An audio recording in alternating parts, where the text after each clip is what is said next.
But when you're telling people how to be safe, I'm like, dude, get the fuck out of here. We're tattooers, man. We're not in the business of being people's, helping them be more personally responsible with their lives. That's the church's job or their parents or whoever. That's not my job. Shit's about to go down. I'm feeling something in my spirit. Chats Tatts with Aaron Della Vedova.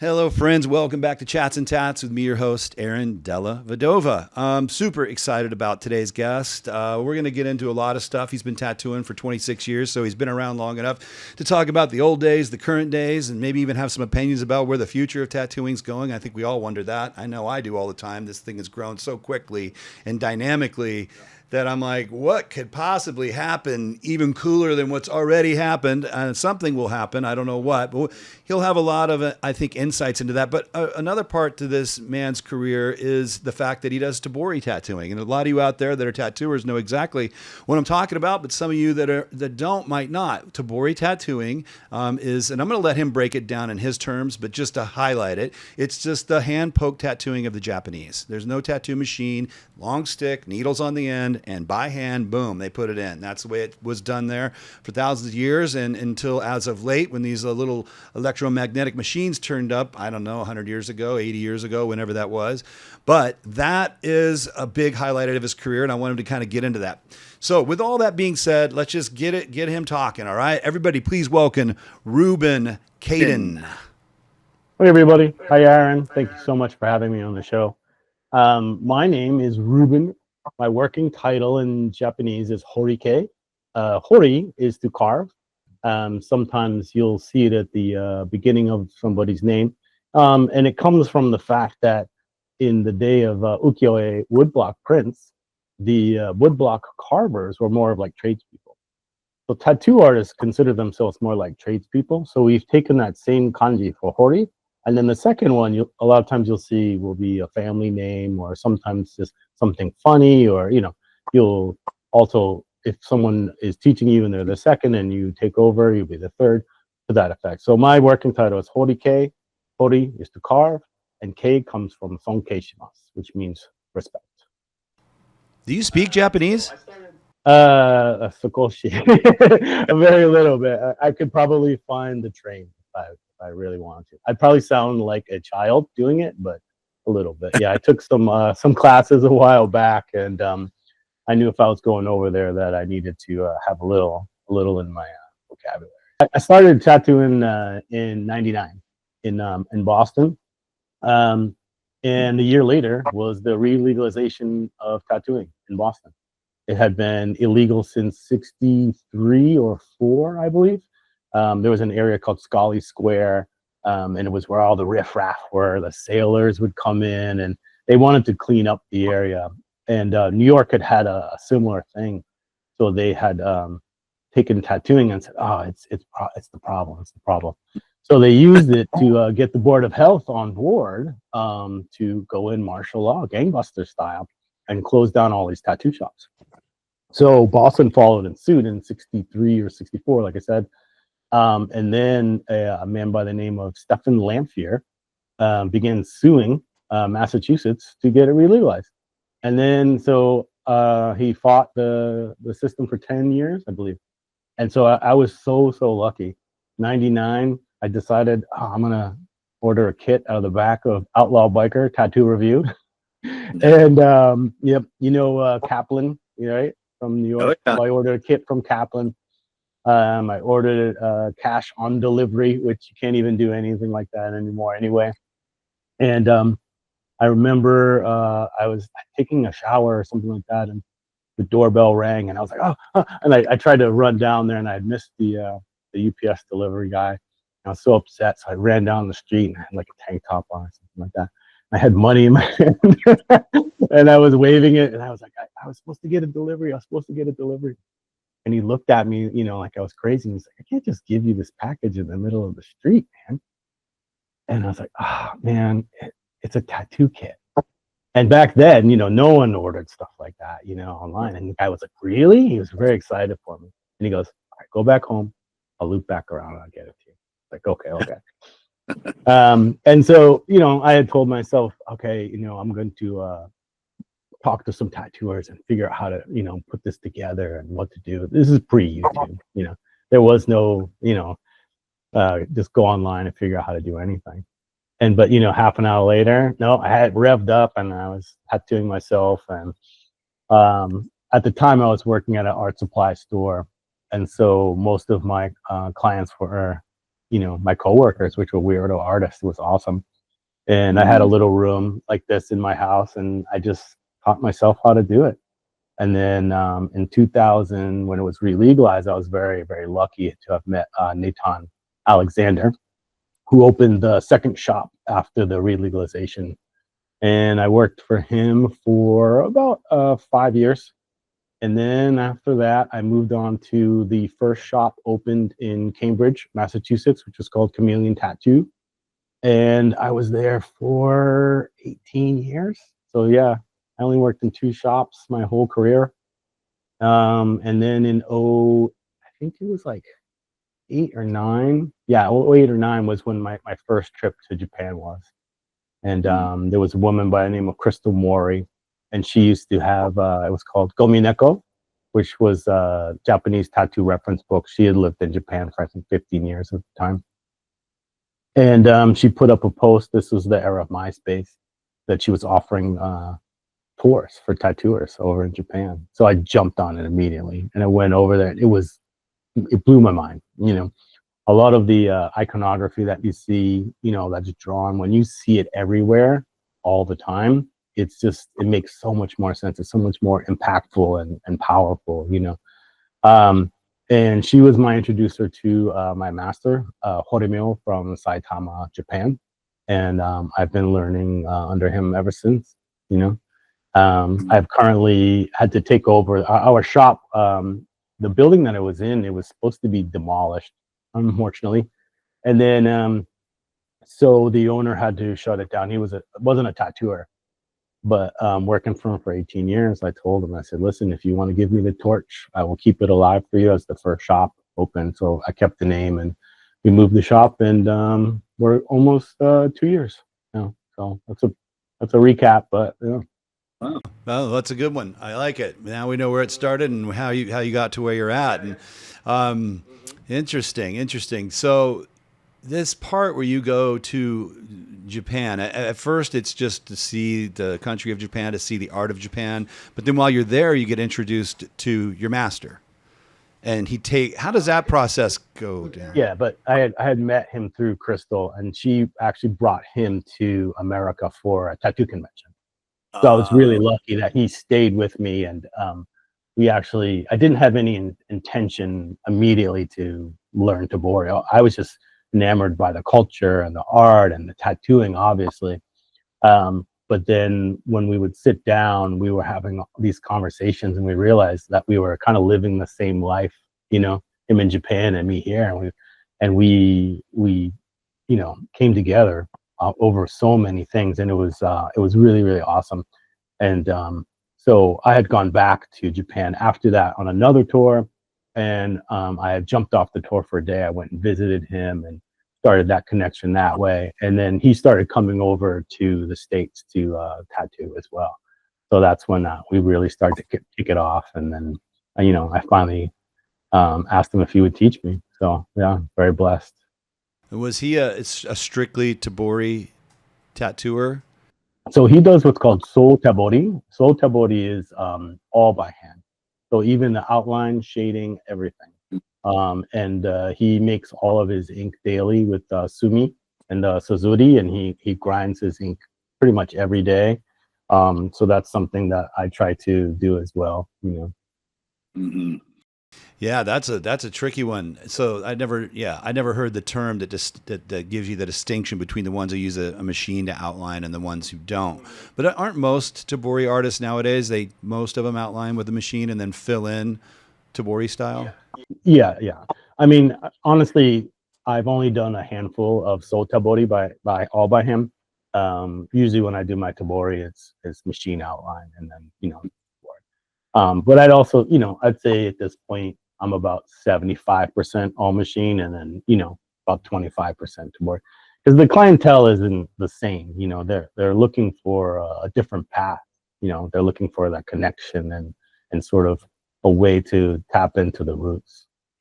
Well, let's talk about that, because I mean, some things you said before we started this little talk was the kind of the intimacy and the type of connection that comes from a Tabori tattoo versus a machine tattoo.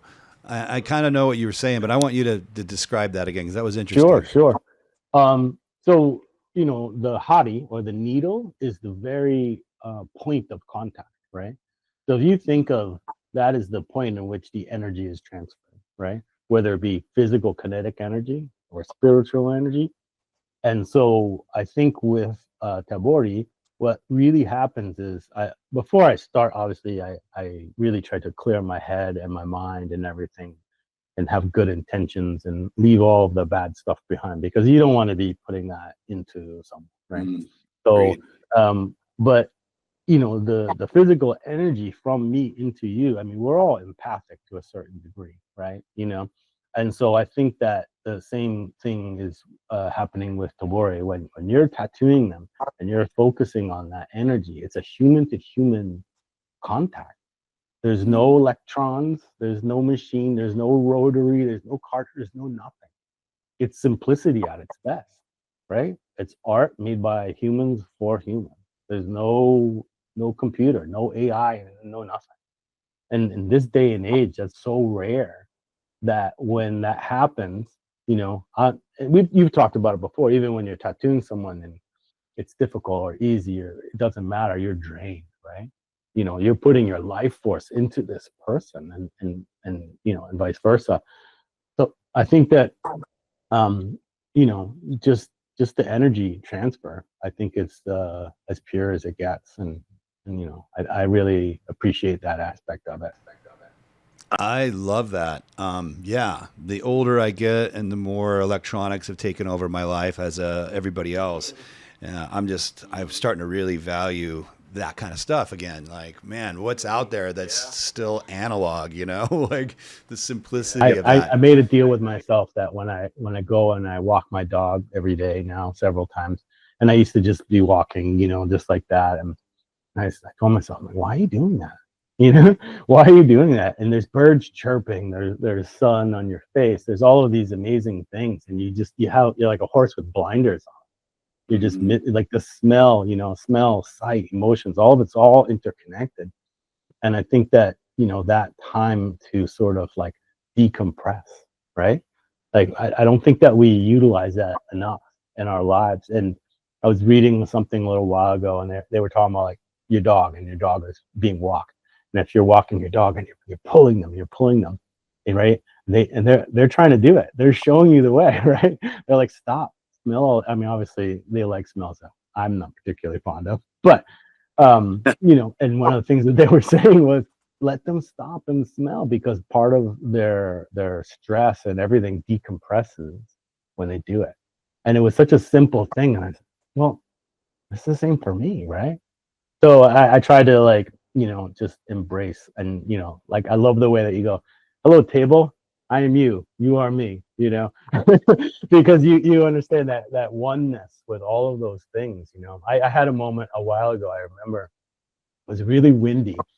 I was walking to work and I was thinking about the interconnectivity of everything, right? Whether it be quantum or spiritual or whatever you want to call it. And I was thinking about the air that I was breathing that moment. And I thought, this air has probably been breathed by other people, right? And then I thought, or maybe it came from that plant, or maybe it fell from the sky and turned back into oxygen, all of these things. And I had this like epiphany. It was so simple. And I said to myself, I am the wind, right? and it sounds so simple. And it was really funny. And it was so simple, but it was a nice moment to understand that interconnectivity with everything. So of course I texted my master in Japan, I am the wind. And I think he texted me back, great, good to hear. It was fun. So, getting back to it's being a human, right? Yeah. And it's the more I've done this show and the more I don't know. Of course, I know a lot of tattoo artists, but it's not always. We're here and we're working. It's not always that I sit down with them and for an hour and turn off phones and just ask them who they are, what they believe in, and I do that on the show now. And it's been really interesting. Like a discovery that I've been making is how spiritual, I'll call it, tattooers are. And I don't know if they, I mean, for me, I was definitely a guy that really liked to read philosophy and all that stuff and was, practicing meditate. I was doing a lot of stuff before I was a tattooer. So it made sense that it would accelerate throughout my life. But I think just the act of tattooing, the act of being a craftsman, kind of drives you towards that place. I don't, if you got to sit, I don't care if you're a watchmaker or a pottery maker, if you're going to sit down and work with your hands on trying to make something beautiful for 20 or 30 years, you subconsciously or consciously are eventually going to touch this thing, which is this connectivity thing. So We I talk can't, about that a lot, yeah. Where it's They something do. that has been in your family and you've had it for 100 years. It takes on the energy and can also from that walk or float around or do all of these things. So sometimes a lot of the yokai, which are like the little Japanese monsters, come from that. So if you see some of these old paintings of yokai, there's exactly what you're saying. Maybe it's grandma's pot, right? And grandma's pot was handed down 3 generations. That's a lot of energy put in that pot, right? So now it has all this like happy energy, and you'll see these little pots or something with little smiley faces bumping around, and it's the same thing what you're saying. It's that interconnectivity of the person and the object. It's definitely a spiritual path, the path of a craftsman, I think. I don't know how you accelerate a craft without thinking these thoughts and kind of contemplating this type of stuff. And tattooing, of course, is extremely highlighted because, most craftsmen work on inanimate objects. In our case, it's another human being having this experience with you, which is its own unique thing. And the energy exchange between the two of you. And then, of course, they walk around the rest of their life. I mean, I'm not going to sit here and tell you I remember every single person I've tattooed. I used to think I did, but I think after this many years, I probably don't. But I never forget you. I mean, every time they look at their arm, every tattoo on my body, I know exactly who did it. I remember exactly where I was when I got it. And so there's that exchange, or maybe even some kind of, I call it connection, that you have with thousands and thousands of people in this very subtle way. I haven't quite figured all that out. I just know it's happening and it's beautiful, and it's really become probably the thing I'm most happy about to have spent my life doing this art form. But another thing you said about Tabori that I'm kind of backtracking a little bit. It just clicked real quick. Is the silence. Even a rotary machine hums, you hear that little fucker, or you hear, of course, but there's no noise. There's definitely subtleties too. When you're in a room that's quiet, there's a couple of ways to approach the technique part of it. One, where you're just kind of going backwards, quiet, and it's pretty quiet. And then there's the hanizuki, which you hear Yeah. And I used to think it was the sound of the skin like popping, right? Everyone says, "Oh, it's the sound." The Japanese have a term for it, but it basically like demons escaping your skin. But the name of I think it was the onomatopoeia or whatever is shaki, shaki, shaki, shaki, shaki, shaki, shaki, shaki, shaki. That's how they say it. But I think that after doing it, for a long period of time, I've realized that it's not actually the popping of the skin, but if you take like a long piece of metal and you go shing, shing, it's a similar sort of thing because you're asking these needles to sort of flex. So it's just like, I mean, even just doing that with my hand, right? You can hear that. But I think with Tabori, it reminds me because I learned with coils first, obviously. But coils talk to you, they tell you what they want, what they don't want, how much volts they want. They tell you when they're backing off. So that same thing is what I get when I do Tabori too. So that's why anytime I teach anyone or apprentice anyone, I always train them with coils first, because they really do tell you, they give you so much feedback. You've talked about it before, right? Click, word, no feedback. Could be set on stun, could be set on kill. So having that audible feedback is really awesome for me, because I'm sure you remember hearing ying ying ying ying ying ying ying ying ying ying ying, right? That rhythm, right? So you get into that rhythm, and just from sound that you're in the right pocket, right? You're in the right zone. You're getting that right fill and everything. Tabori is very much the same way. I tattoo a lot by sound, because even though it's by hand, it's fast, right? And trying to track something that's moving so fast, right, is not as easy. But sound is easier to track, right? Interesting. Yeah, I wouldn't expect you to say that. Yeah. So I can hear it, and then of course the feedback into your hand. Same thing with coil machines. You used to get that feedback where it's going, yeah, and then when it would go, you would feel it in your hand. You go, okay, I'm in the zone, right? That pocket. The board is very much the same way, where I can kind of like feel it, like, okay, it's hitting the right spot. So when I had kind of talked to my master about that, he was saying it's rhythm. He goes, life is rhythm. Everything's rhythm.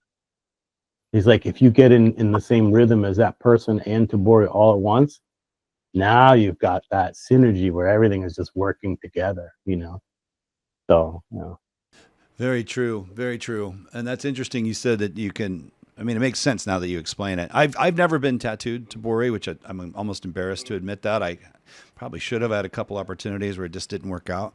But it does make sense the more you explain it. There's still a sound, there's still feedback through your hand. It's just different, but you still got to find that rhythm. And I know that rhythm you're talking about when it's happening correctly. I don't know how. It's magical. It too. There's no words for it though. It's like a musician trying to explain verbally what the key of C is. There's no words for that. You just hit the piano and you're like, that's C. And they know it. And the same with machines. It's beyond words. It's something else, but you know it when it's happening. That's cool. Let me ask you a few basic questions. Do people find Tabori tattooing more painful than machine tattooing? Because everyone always says that. They're like, oh my God, that looks so gnarly. But I've had people say it's not.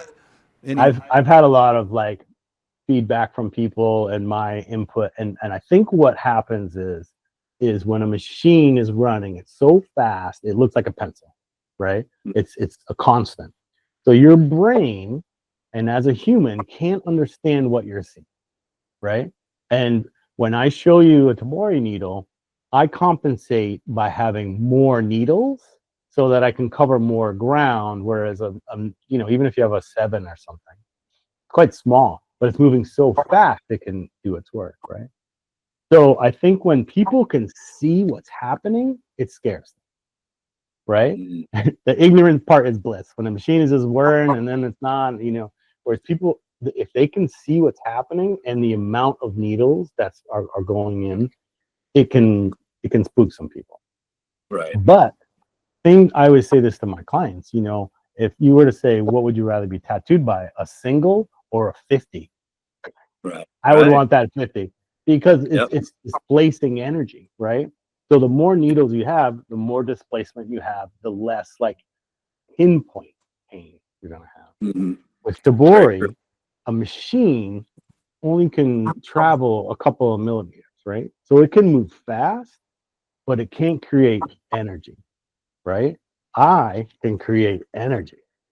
Mm-hmm. So the way that it feels is it feels more almost like a bruise, like that kind of like impact, and not necessarily like a sharp. But I think the part that makes the most sense to me is Tabori is a human rhythm. When you're a child and you're a baby and I go like this to you, the human rhythm. So what do? You get nice and relaxed. Tabori, even if it's hurting, that rhythm is a human rhythm. You move, you physically are getting pushed. It like rocks you to sleep. I've had multiple clients just go to sleep, which to me, I don't think I personally could. I've been tattooed, Tabori as well, but I think it attracts a special kind of clientele that they're just in the zone. You know, they're just way more connected to things, and they meditate more, and they're way more relaxed. And you know, it's very rare that I do Tabori and someone's like fighting it. You know, they're more susceptible to it and giving in to it. You know, and yeah, and then I think from that it causes that sense of relaxation to the point where you're meditating, right? That does make sense. But well, you explaining the rocking, you know, because it's, you know, a machine is hitting you. I don't know what the RPM is, you know, a lot. You know, where you're going, it's more like a nice rhythm to it, like pop, pop, pop, pop. It's much slower, and every time you do it, their body's kind of jiggling. So it's like you're rocking this person. And It's like being on a bus. And you get Yeah. sleepy on a bus, right? Because it's kind of just doing this to you, and then all of a sudden you're tired, and you're like, "Why am I so tired?" You know. So yeah, I've thought about that a lot. You know what I mean? Like, what is that part? And I think there's just something just in the back of our brain that when we were babies, you know, like that's that human rhythm, you know. And again, it has to do with frequencies, right? If someone's playing music and it's really erratic and crazy, it's in your ear. The same thing. That machine's creating a frequency and a harmonic, and like it's really like any coil machine, you're gonna fight it. It's just, you know, the nature of it. But you know, that was what was so much of a blessing when all these rotaries and pens all came in. It took that aspect. I mean, I'm sure I have hearing loss in my right ear from just a million years of coils, you know. But once you took that part of it out, I think people are like, oh, I can have a conversation. I can hear my music. I can do all of these things, you know. Mm-hmm. What they're sort of describing is what I think happens with Tabori. You know, that the quietness, you know. Makes sense. Yeah, I have people, when I switched to rotaries many years ago, so many people are like, this machine hurts less. This machine hurts less. And I've been tattooed by both, and I try to really concentrate on the pain levels. I don't actually think it hurts any less. I think it's that psychological, the quietness of it. There is the aspect I do think about sometimes, though, and we talked about this earlier, when you think of like this, you know, the whip effect of a coil machine, all that energy kind of gets thrown down and snaps off the tip, you know, whereas a Tabori or a rotary direct drive, it's more like the needles are being inserted and removed at the same rate of speed, put in and removed, versus snapped in, you know. And I do wonder sometimes with my rotaries if it's maybe it is a little less painful to have that effect happening on a micro level. Yeah, I mean, I would say, especially with a direct drive, you know, when you get a pen, you know, you've got a lot of energy that's transferring from one to another, you know, so you're always going to kind of lose energy anytime it has to transfer. But with a direct drive, like I was saying, you have a tiny little spindle that's spinning. So that when you put that weight and that offset, you know, you really are tattooing on an ellipse. That's why they kind of do that little dance, and they jiggle around in there. But again, it's almost like what I was saying before about Tabori, where it comes in, and then as it comes in, it gets more sort of intense, and then as it leaves, it gets less intense. So the same thing, but from a forward perspective, a less intense, more intense, less intense, right? So is and I've heard people say this, but I don't know if it's true. Is Tabori faster? Can you fill in like solid black or red or whatever it is faster than a coil machine? So just like with machine, everyone's skin is so different, right? You know, so sometimes I'll get this magic. I have one client, his name was Jasper, and he did his entire back. We've done his side, and now we're working down to his leg. And his skin is so easy to tattoo. And I would say, you know, Tabori in a lot of ways is faster, you know, just because it's just so easy. And again, there's sort of that, you know, thing where we jive and everything sort of just does what it's supposed to do. I think for larger fields, depending, obviously, you know, with machine, you can have so many different kinds of needles and so many kinds, you know, like you can do all kinds of different configurations and make it work better or not. But I feel like with solid areas that you can really, you know, you don't have to work in a small environment, you can really work pretty fast, you know. My master is exceptionally fast. Like he'll share images with me, and I can't believe it's almost as fast as a machine, which he's been doing it that way for I don't know. Let me see. I'm 20. Yeah, probably 25 years or something. But then there's times where like I did a whole sleeve, and I'm almost done now. It's all yokai, so they're like small little things, and it makes it much slower because I have to get into the area. So if you think of old tattoos, you look at them, you're like, they're so simple. You know what I mean? Can't these people draw? Like, what's going on, right? They have that like oversimplified quality to them, and that was on purpose so that they could do it quickly and simply. When you get into like small details, they figured it out a long time ago. They're just gonna meld together anyway.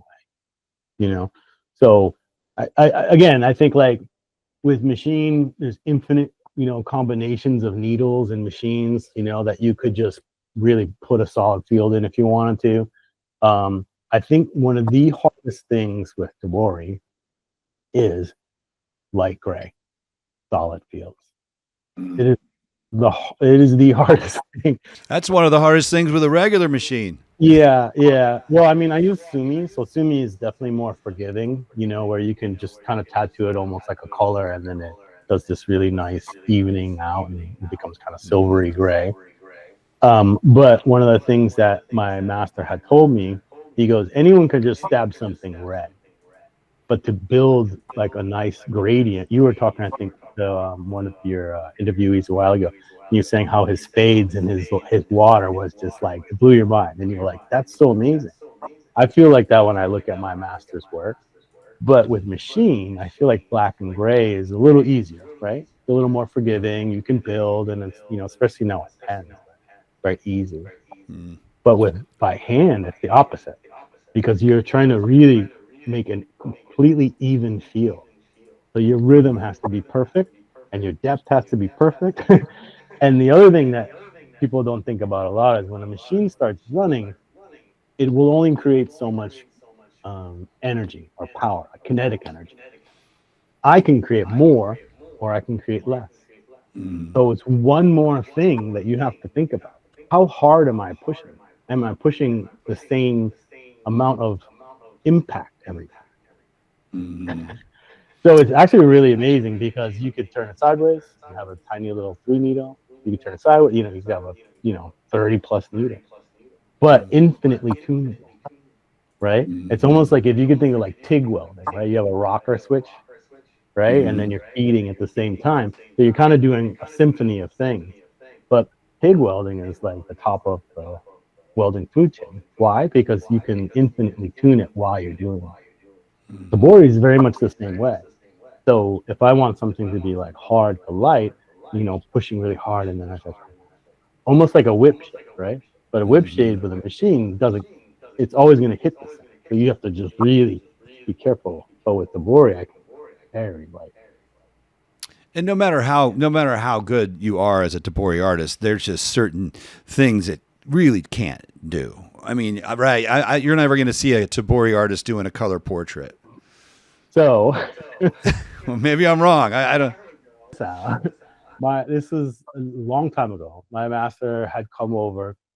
We were doing the Boston Tattoo Convention, and he had someone come up and had corresponded with him via email, and he didn't know what he was going to get.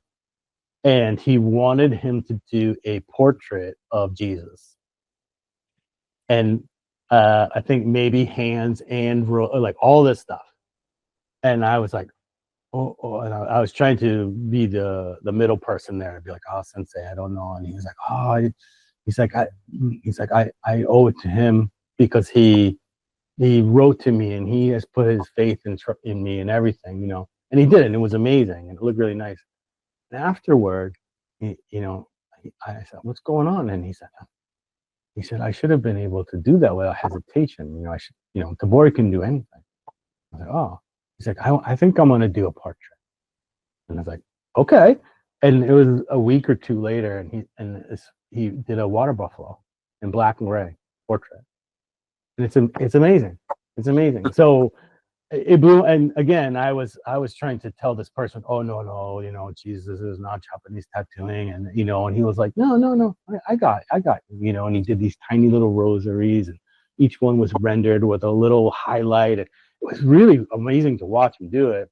But then, afterward, and he was just like, I should be able to do that. And I was like, why? In my mind, I was like, why? And he's like, because, I should be able to do it. I'm like, okay. And yeah, I think it's probably still on his Instagram page. And every time I see it, I'm like, man, I'll never forget that. Like, he's like, yeah, I'm just going to do a portrait of a water buffalo. Well, later on, if you could DM me his page, I want to look at his page anyway, but I'm going to look for that Jesus portrait. That's interesting. I did not know that. We all know it's rare. Most people that are doing color realism and all this hyper realism and all this stuff, they're not using Tabori. I would expect it may be possible under the right, if someone was skilled enough, but it's probably still not the most efficient tool in those circumstances. No. Again, everything has its place, Right. And for me, I think the more simple, the more powerful, right? Yeah. When I was talking to my sensei and he was telling me, he said, listen, our style, our tattoo family style is powerful. It's not beautiful. It's powerful. And I said, okay. Because one of the things, he had taught me was that most tattoos are made to be viewed in dusk because of the matsuri. So matsuri is the parade. Sometimes you see them, they're carrying around I think it's called the mokoshi. I can't remember. But a lot of times, if they're going to be out in public tattooed, they would have to do it at dusk. So if you couldn't see a tattoo from across the street when the sun's starting to set, it doesn't look right. So I go by the 3-second rule. If I can't go 1 1000, 2 1000, 3 1000, and know what I'm looking at, I feel like I didn't do a good job.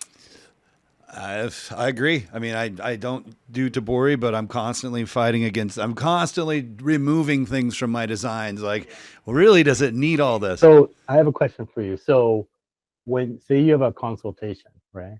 And someone comes to you and they have like an idea that you're just kind of not jiving, right? So I think we talked about it a little bit before, but the power of no, right? Until I started to have that ability to say no, better to do it this way, then I started to delve deeper into my path. Do you do that with your clients? Do you have a lot of moments where you're like, I don't think this is good for you, or it's going to work the way you think? Or Yeah. Oh, yeah. Absolutely. I mean, and to me, it's like my career isn't a specific genre of imagery, right? I guess for me, it's the style in which I tattoo imagery. So I don't care if it's a Japanese dragon or a girl or a spaceship. I mean, it's just the way I'm a kind of surrealistic type artist. So for me, I usually just start with kind of the aesthetic they're looking for, because the subject matter, I can probably figure it out. I mean, it could be a fucking cow or it could be a pretty girl. Yeah, I'm always interested in how someone like you approaches a large bodysuit or an idea, versus how I've been doing it, so it's rare I get to have this kind of a conversation where I'm like, say someone comes in, how do you start like your process, because I'd love to learn things from people who do similar things to what I do.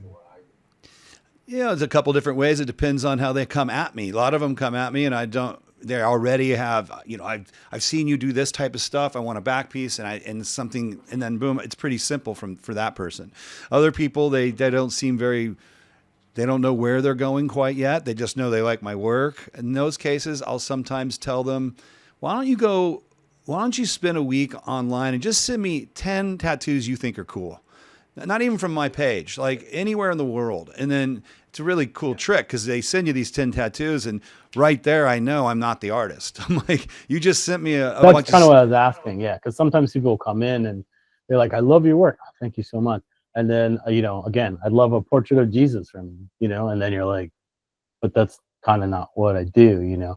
So I was wondering like how you would approach something like that. Like, would you be like, well, if you want Jesus, how about a hyper color, you know what I mean? Like your version where it's just lots of bright colors or something like that.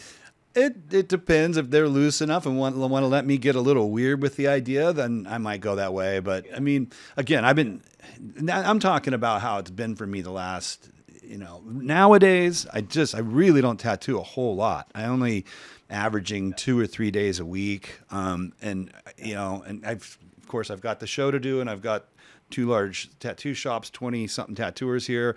Wife owns a couple businesses. And I've been doing it 33 years. We're all busy, but I'm lucky. But if I had to tattoo full time, I would be crushed. Like something would break down. I don't know what would break down. So 6 hours a day, 5 days a week. Yeah, I'm in it. you're grinding, man, and you're 26 years in. Good for you. Yeah. I'd like to slow down. Brand new shop and everything. So it's going to be a little bit. Just to wrap up this Tabori conversation, my last thought I had about it, does it heal better or quicker or different than machine tattooing?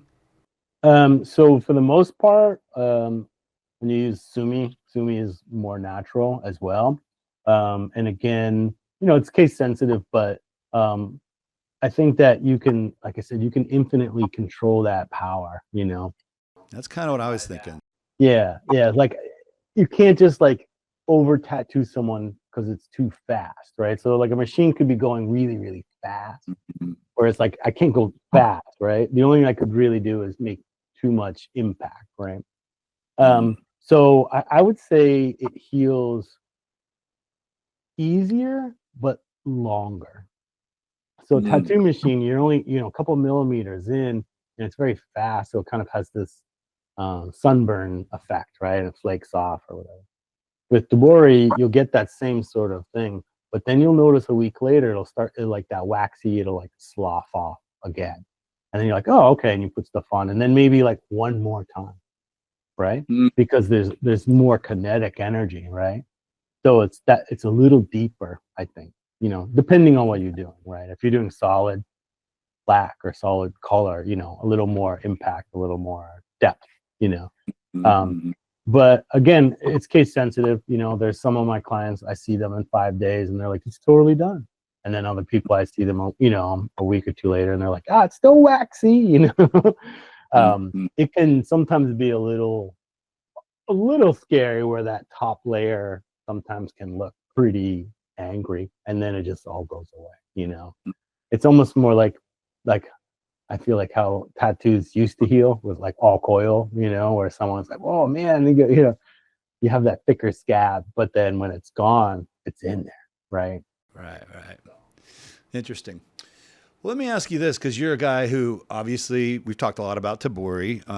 Your aesthetic is, a lot of traditional Japanese aesthetic. Also machines, you use machines as well. But I think a bigger picture to your work would be large format. Like you're not doing a lot of small tattoos. You're covering significant areas of people's bodies, and like I have for many years. And I think this as much as I do. When you get into the type of work we do, pain management it's a thing. Obviously it sucks. I mean, I've never laid down, and I've had a few lucky moments where I was chilling, but it's, it hurts, and you have to endure, and you have to find that place and get through it.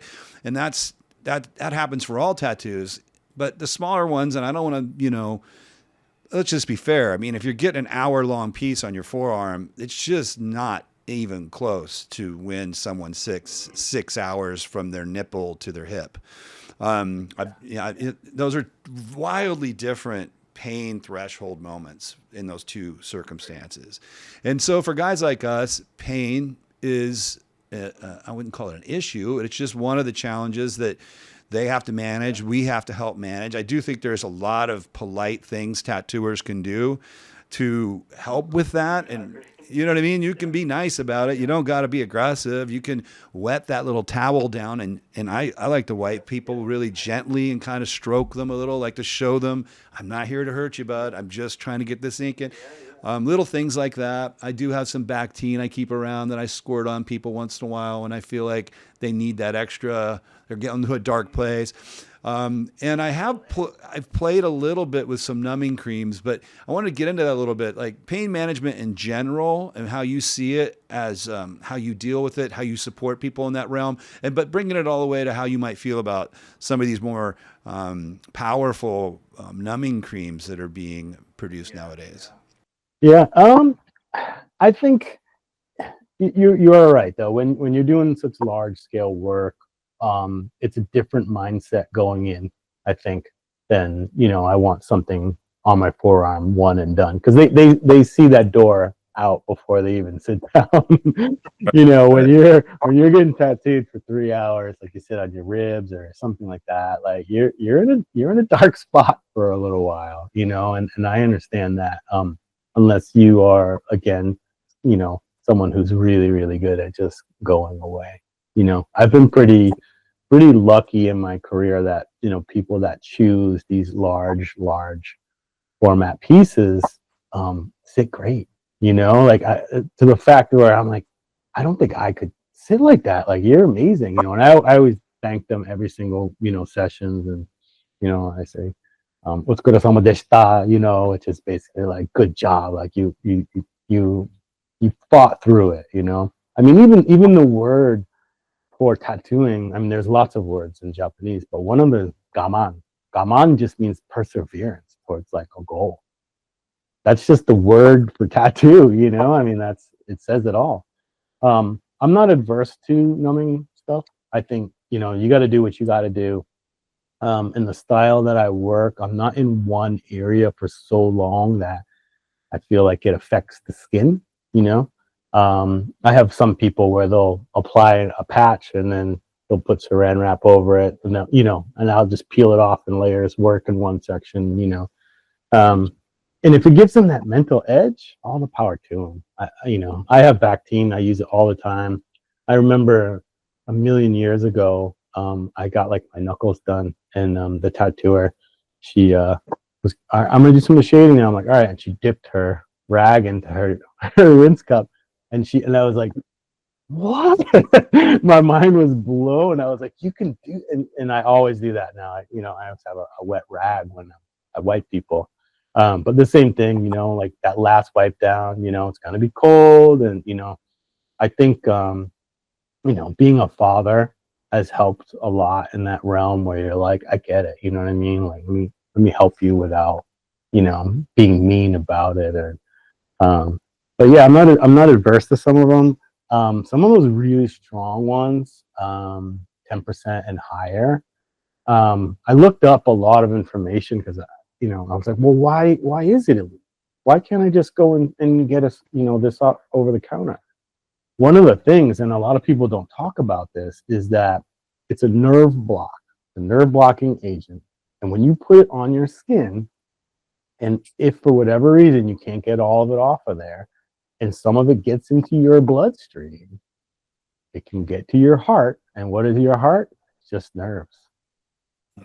So it can cause arrhythmias if you're using something too strong. And if you already have any kind of heart condition, and you're the one that put the stuff on them, that's on you. You just did that to them. So right? Scary when you think of it on that level. So I never say, hey, I'm going to do this for you. If someone chooses it, you know what I mean? And I always ask them to show me what they've used. So in case there is some kind of a reaction, I'll at least know what one they used. Yeah, I mean, I think it's part of the process now. It's so easy to get, and people come in all wrapped up, and if it gives them a psychological edge, that's important too. It could just be putting like lotion on, and and the power of the mind, right? The mind is the most powerful thing.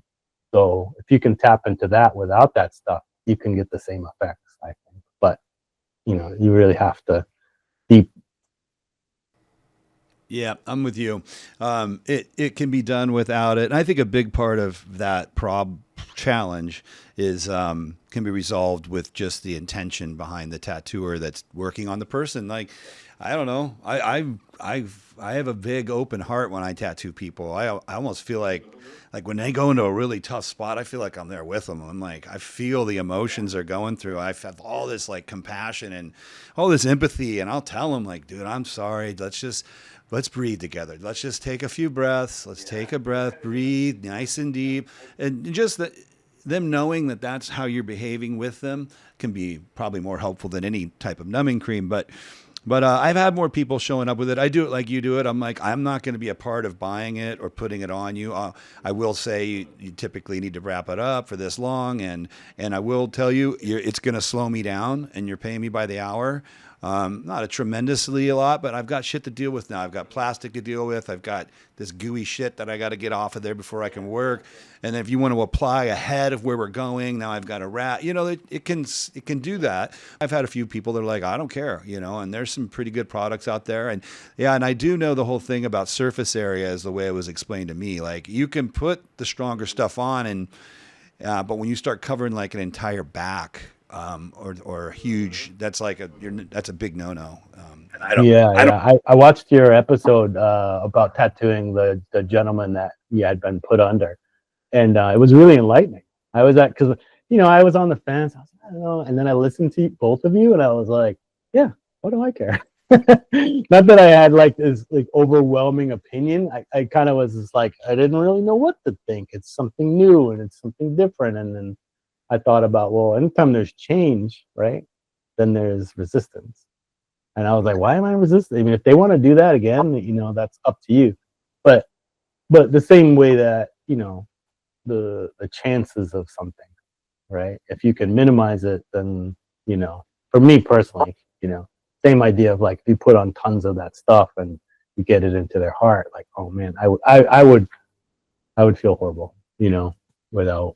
Yeah, it was funny though about that particular, and we've done one more since then. We just James Tex just flew down, and me and this guy Sean Dorfler and Ugo, who work with me, the four of us did a dragon, covered the guy's both arms and chest. So the head was up on the chest, and parts of the dragon were on each, down each arm, black and gray.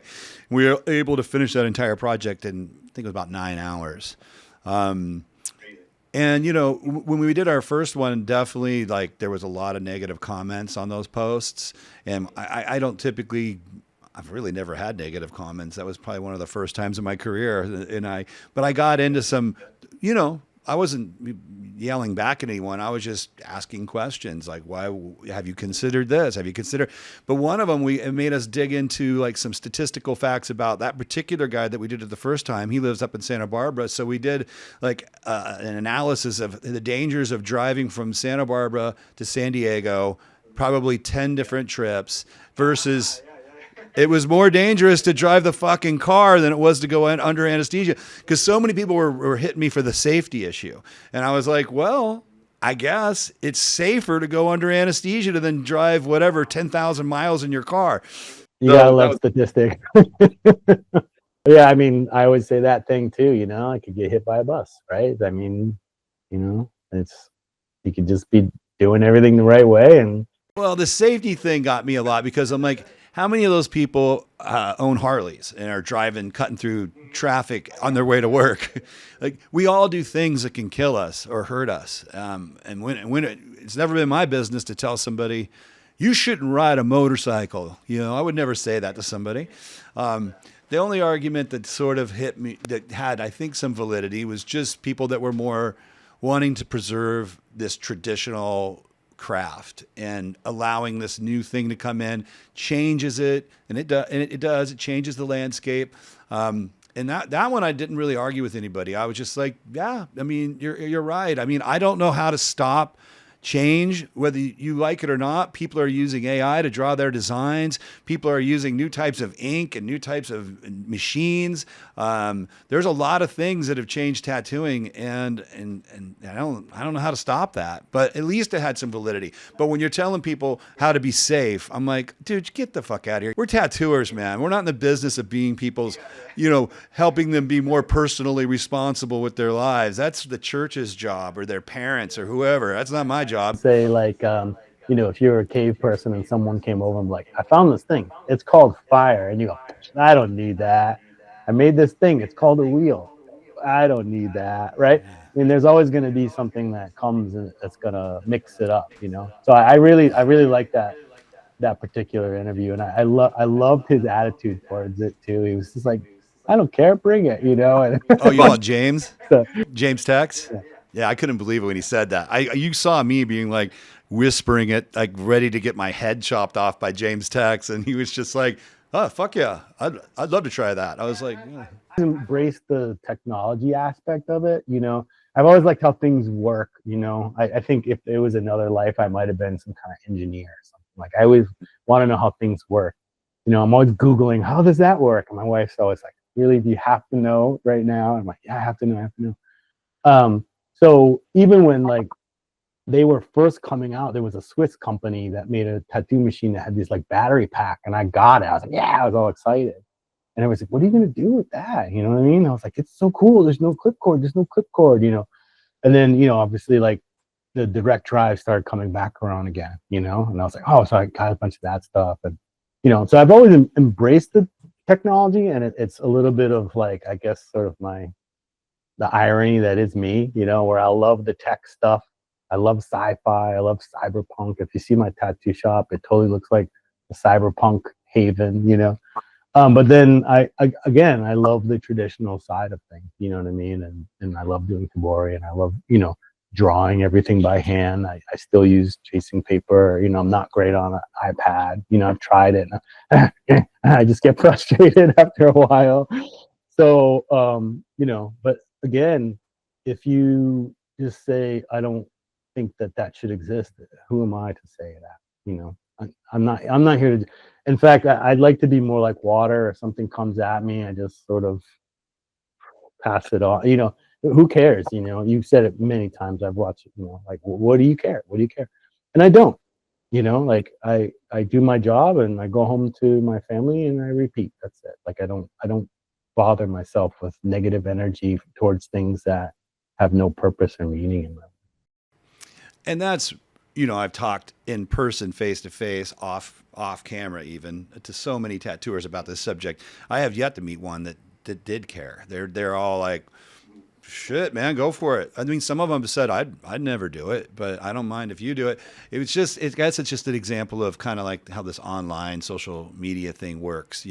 People like you and me, I don't think I've ever written a negative comment online ever in my life. I've felt like I had things to say to somebody. I just don't type it online. But there is a segment of the world. Also have to think you're your own business as a tattooer, and you also have a business. And all of the things that you say are now a representation of all of those other things. Right? Yeah. And yeah. Do you what's the risk to reward in that? Right. Starting an online battle. Well, I guess my point was, though, I don't think as many, because I was disappointed in my industry for a minute. I was like, what happened to my punk rock, let anyone do whatever they want friends that I started tattooing with? That's why we kind of came over here, was to get away from the traditional lifestyles that everybody else was living. And now you guys sound like a bunch of school teachers. But again, I think it's just this little sliver of them out there that they just like to go online and do that kind of shit. But enough on that. But on that note, maybe I like to hear people's reflections about, tattoo, past, present, and future. Obviously, the past, you're living through it, through this traditional art of Tabori. I mean, you're actively a part of some of the oldest tattooing we know of, still doing it today. And we could get more into all the different types of tribal tattooing. But let's just assume most people understand the past of tattooing. The present, obviously, I always call it the Renaissance, I guess, from when I started. I say a golden age. Golden age. And this is amazing from when I started to what's going on now. I'm blown away to the point where I try to stay from social media. I'll do like a couple, but I'll look at stuff and, what is it? Comparison is the thief of all joy, man, for sure. It'll just put you in that spot really fast, But sometimes I look at that stuff and even just hyper technical Asian tattooing, where I look at it and I'm amazed. I'm amazed at it. But you know, they're coming up with you know, newer tools, more information, all of these things in their hands, you know.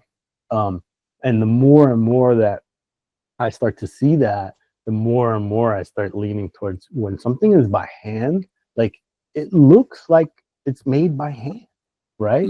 And there's character to that, you know, and you know, people with perfect teeth, I don't want perfect teeth. I want to have a couple of crooked edges, you know. Even AI is making like teeth with crooked edges. Even AI knows that, you know, perfectly straight teeth are not awesome. So, you know, I feel like when I see some of that newer stuff, and I think it's beautiful from a technical aspect, but what does it make me feel? Nothing. You know, it could have been a computer generated image, it could have been a painting, it could have been a drawing. And like, I feel in the same aspect of the 1, 2, 3 seconds you should know, you should feel something, right? But same thing with art. I like when I view art, one of my favorite painters is Francis Bacon. I mean, you look at his stuff and it's just, you just feel it inside. And I like that in my tattooing. Like if, you know, I do something and the snarl on the face is like particular and someone's like, wow, dude, he's pissed. Or, whoa, look how funny the Shichifukujin, like the 7 luck gods, they're just laughing and having a blast. Like you're in the room with them. You're not outside viewing it through glass, you know? And I love that aspect of like, handmade stuff, anything handmade, you know? Whether it be, you know, pottery or painting. You know, in Boston we have the Museum of Fine Art. That's one of the most, you know, amazing museums in the country, if you ask me. And just blessed that I can go and be in the presence of it, you know. And like you said too, like it's a little time warp, right? You get to go way back to the 1800s and be in the presence of that.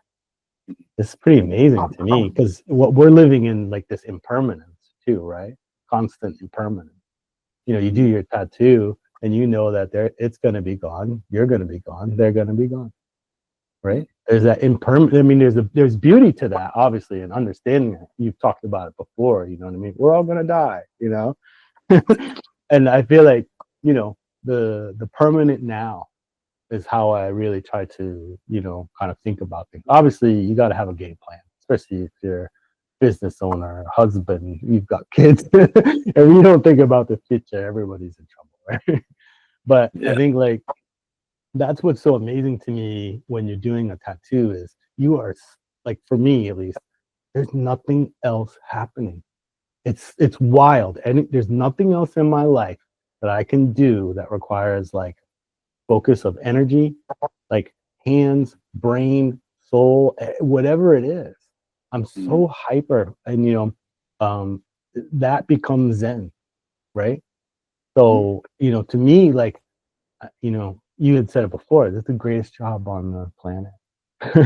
that you get to meet that special space on a daily, and then you get to share it with someone as well, right? I mean, that's pretty amazing. You know, I keep in touch with all my bodysuit people. Once I try to do once a year, I bring everybody together. We do photo shoots, and it's really awesome watching the interconnectivity of these people brought together by tattooing. You know, and I don't feel like in my life, at least, there's anything else that really kind of, I mean, I guess a lot of trade stuff, you know, if you're a blacksmith, I'm a blacksmith, we're going to meet in the middle, you know, but just watching these people, that's one of my favorite things about doing large scale format work is he's like, you're the dragon guy, you're the food dog guy. And then they meet, and then I'll talk to them and I'm like, what are you guys doing? Oh, I'm going to his house. He one of my clients is a blacksmith. Now, he started as we were tattooing him and he progressed through, and now he's a blacksmith. It's a pretty awesome story. But he, you know, we would meet up and they would interact with each other. And next thing I know, he's at his forge and they're banging stuff away and they're like besties. I love that, you know? And again, the glue that is sticking them all together is tattooing, you know? Whether it be Japanese or otherwise, I don't think it really matters. And that's where you see like those Japanese tattoo clubs, right? And those old photos from like the 60s and 70s, they'd be like 30 or 40 of them all hanging out. They're just like talking about, you know, I got this, you got that. So, you know, I love the fact that like my tattoo family grows. you know, and then I bring in new people into the fold, you know. So yeah, but I would say like as far as like future, because I know, you know, a lot of times you want to know like future, like what's going on right now, past. I would say the now is amazing. So you should embrace that, whatever it is. Even if you're not, like, I only do traditional Americana, but like, look at the beauty of whatever the full color portrait is. Durability or not, I don't care. Like they did an amazing job, you know. But what I would say, as far as future, I always feel like there's always a pendulum, and it always swings one way, right? It can't always swing off to the edge and then just fall into nothingness. There's always, the universe always corrects everything. So I think that right now we're just on this precipice of just AI, pens, you know what I mean? New ink, new technologies, all of these things. And I think the love for handmade things is going to be the other way. I think there's going to be this new renaissance of I make puppets and I do puppeteering and I make automations and like, you know, I think like claymation, all of that kind of stuff is going to come back. Again, everything was always full circle, always full circle. Mm-hmm. So if you're in a state of like technical amazingness, you know, it has to come back, I think. And then people will say, you know, wow, I didn't even realize you could do that by hand, right? Whatever it is. When people see a Tabori tattoo, they're so fascinated and they're like, I can't believe it. I'm like, why can you not believe it? This should be your faith in humanity. Your faith in your fellow human is that you have the power and the ability to make things. If you don't make things, like, I mean, for me as an artist, like if you don't make things, like what's the point, really? You know?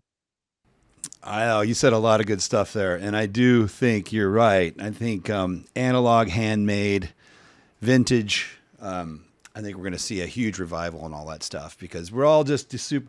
I'm not so much, but I think a lot of people are just super enthralled by the latest new toys that are coming out that are made by these supercomputers, and it's hard not to look at some of this shit. I mean, I've clicked on a few art pieces created by AI that are, you know, I feel like I just smoked a hit of DMT. It's so incredible to look at, but there is a part of me that's like, yeah, but that's just some large, fast computer. I don't know. There's no soul to that. And, you know, tattooing will, I think, always be analog. Tabori is as analog as it gets. And I do think there's going to be always a fascination and a love for handmade things made by people. And lucky enough, we do that stuff. So it certainly hasn't slowed down. I think the industry has just there's just a lot more of us doing it, you know, is what's happened.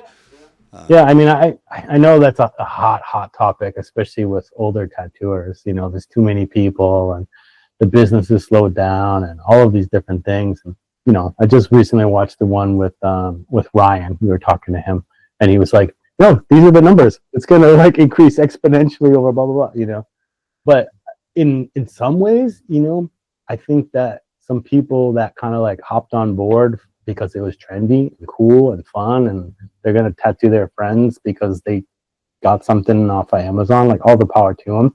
But they're going to be the first to leave. You know, it's like a big party, you know what I mean? And like you got someone who's hanging out and they're like, I'm out of here. And then after a while, you just have this core group of people left and they're having the best conversation of their lives, dude. You know what I mean? It's all true and honest shit. There's no BSing about like fluff or, you know, fashion or, you know. And I love it when I meet those minds, you know, because they've ridden the wave so many times. Oh, it's slow this year. Oh, it's like really busy this year, you know. Again, everything's full circle. And if you hold on long enough, you know, it will come back, but not without hard work. I think hard work is one of the things that, you know, you have to put in a lot of time, a lot of hours, a lot of dedication, you know, and it's difficult. Learning is difficult. And I think that a lot of people don't want to learn. They just want to get in and have fun. And after a while, fun leaves. Right? You know, Agree. Oh, it's still fun. I love tattooing, but it's harder now. I mean, you've talked about this before. It's harder now as aging. The projects are getting bigger. They expect more from you. So the time, you know what I mean? There's this interesting timeline of like, and then you're like, you know, like you said it before, like, when do I leave?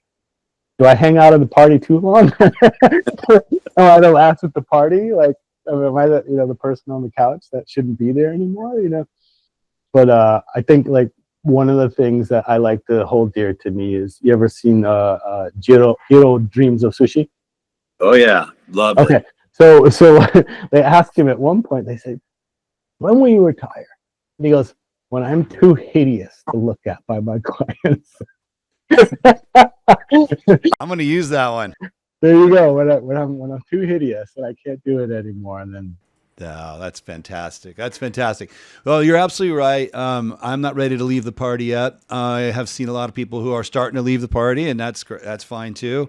But you know, this is a lifestyle for me. This is my life, and I don't think I can leave the party. I don't know where I would go. But hey, listen, super rad talking to you, Rueben. Love your take on all of this. Love your commitment to tattoo. Your love for tattoo is so bright and palpable. I hope we get a chance to maybe hang out in person. I don't know when, maybe a tattoo convention down the line. But before I let you go, how do people get a hold of you? I mean, what do they, how hard is it to get tattooed by you? What's the process? Not too hard. I work so hard all the time that my books aren't too far out. And the way that I do it is, you know, when a project starts, it's every 2 weeks so it's finished. So I'd say a wait time for me right now is maybe 2 to 3 months to get big projects started. If you're local to the Boston area, it is called Chameleon Tattoo. It's 33 Union Square, and that's in Somerville. And obviously on Instagram, I'm Horikei 617, and our website is chameleonbodyarts.com, and that's pretty much it. And just to reiterate that's so everyone knows, some people, HORIKEI 617 on Instagram. And people can DM you there or go to any of your connections from there. I mean, I check it once or twice a day. I don't like to use Instagram as like my main thing. If, you know, I always like, you know, in person. I got to see you. We have to talk, you know. Oh, but, yeah. That analog aspect. Yeah, human to human, I guess. I love it. I love it. Well, everybody, if you're interested in getting a rad tattoo, especially something that's more of a traditional Japanese motif, this man does some amazing work. And of course, if you want to maybe try out some traditional Tabori, he also does that too. I would highly recommend him. Amazing tattoo artist, as you've heard today, an amazing human being. So thank you for sharing part of your tattoo world with me today. Again, I'm gonna bump into you. I don't know when, but I know we will, and I look forward to that. I'd love to bring my family out to see San Diego. You're in San Diego, correct? Yeah. Yeah, we're in San Diego. I went out there, like I said, that one time a long time ago, and I was like, this is amazing. So yeah, maybe bring my family out there. Or again, if you ever want to come to Boston, like I said, we have the Museum of Fine Arts. We have, you know, we have Salem right up the street, and you're welcome to come stay with me, tattoo here, and you know, whatever you'd like. Thank you. No, my wife, funny, the other day, she was like, her sister was like, the best city in America is Boston, because we travel a lot. She said, you got to go to Boston. Boston's my favorite city. And my wife's like, we should try Boston. I've been when I was young and in the Coast Guard, but she's never been to Boston. So maybe now this invitation might be just what I needed to get my ass out there. Yeah, come on by. Like I said, we got a big, you know, extra room for everybody. And I love going to the Museum of Fine Arts. One of the things I love to throw out there about it is it has one of the largest collections of Japanese art outside of Japan. Whoa, I didn't know that. That's cool. 5 or 6 sub basements of Japanese, and it's always in rotation. But yeah, pretty amazing. That's cool. Very cool. All righty. Well, thank you for sharing your life and your love of tattooing, my friend. Keep at it. And I don't know, I will be bumping into you soon. Hopefully I'm out there at the Museum of Art with you soon. You can explain half that stuff to me. Thank you so much. I appreciate everything. You're welcome. Take care, my friend. All right. Bye-bye.